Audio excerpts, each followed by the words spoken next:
Now it's time that we sort out all of our enemies so that we can actually kill all the enemies.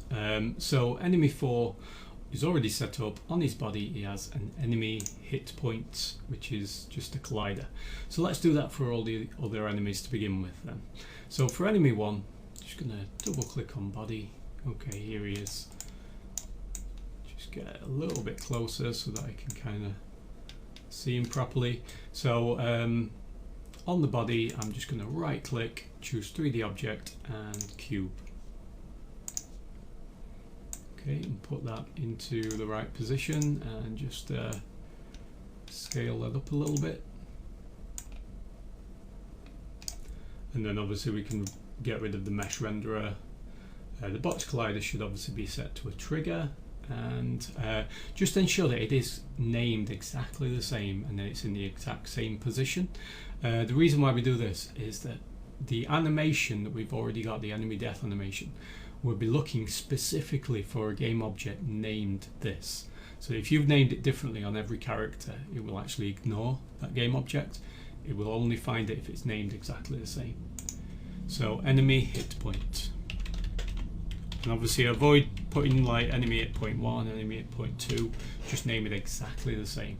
Okay, so let's take a look at this one then. So enemy hit point, it has a box collider. Now we need the enemy health script. So let's right click and copy that component. And let's put it onto this one. So just right click at the top and paste component as new. And if you want to change any of these values, feel free to do so. This is the amount of damage that the enemy will take. Back to this one, we also have an audio source as well, so we can copy that. So copy component onto this enemy hit point, and we're going to paste component as new. Alright, all the values are exactly the same, so that should all work perfectly fine. And notice that this is untagged and it's layer enemies. Okay, which is exactly the same with this one. So now that should work perfectly fine. Okay, so I'm going to leave it to you to do that for enemy 2, enemy 3, enemy 5 and enemy 6. Okay, so each enemy should now have their own enemy hit point attached to their body. I've just gone through enemy 1 to 6 and just placed an enemy hit point just around their main body, and obviously copied those elements the same way that I did for enemy 1. Okay, if you've not done that already, just pause the video and go through that now. Alright, so on enemy 4 then, we've also got this hurt sound. So we also need to do that for all the other enemies. I'm going to start with enemy 6 because I can see him. So on his body, just right click, choose 3D object and another cube. Doesn't really matter where you put this cube, but anyway, I'll put it there. It doesn't need a mesh renderer and doesn't need a box collider or a cube mesh filter. I could just go to my, where is it, hurt sound, and just copy that component and paste onto the cube. Okay, so if you want to do that with all the other characters.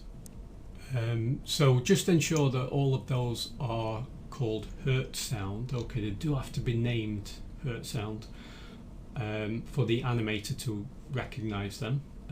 They are untagged, and ensure that they are switched off to begin with, so they should all be grayed out. Great, so I've done that for all the enemies. As you can see, there's the one for enemy 1. Okay, just grayed out, called hurt sound. Now on enemy 4, just on the main prefab right at the bottom, we've also got this script, enemy dead script. So let's just right click and copy that component. So on enemy 1, we can now go up to the top and right click and paste component as new. So switched off, and it's also got this reference to this chase music cube. Just saves us having to do it manually. So let's do it for enemy 2 then. Paste component as new, there it is.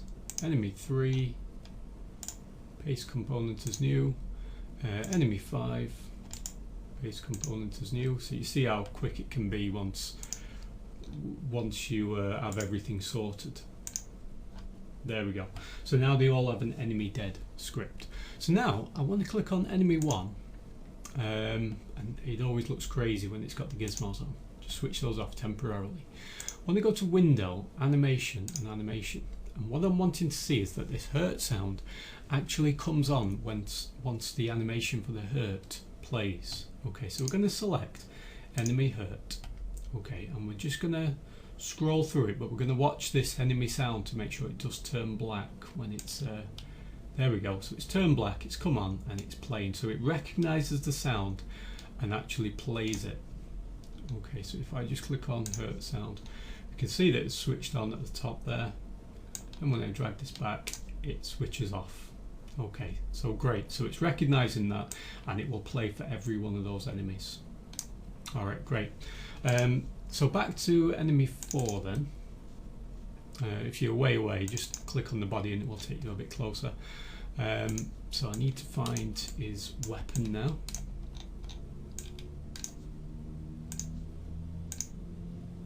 So what we can see is that we've got this extra game object that also has the pickup weapon on it. Alright, so in the next video we'll be doing that for all of the other enemies as well.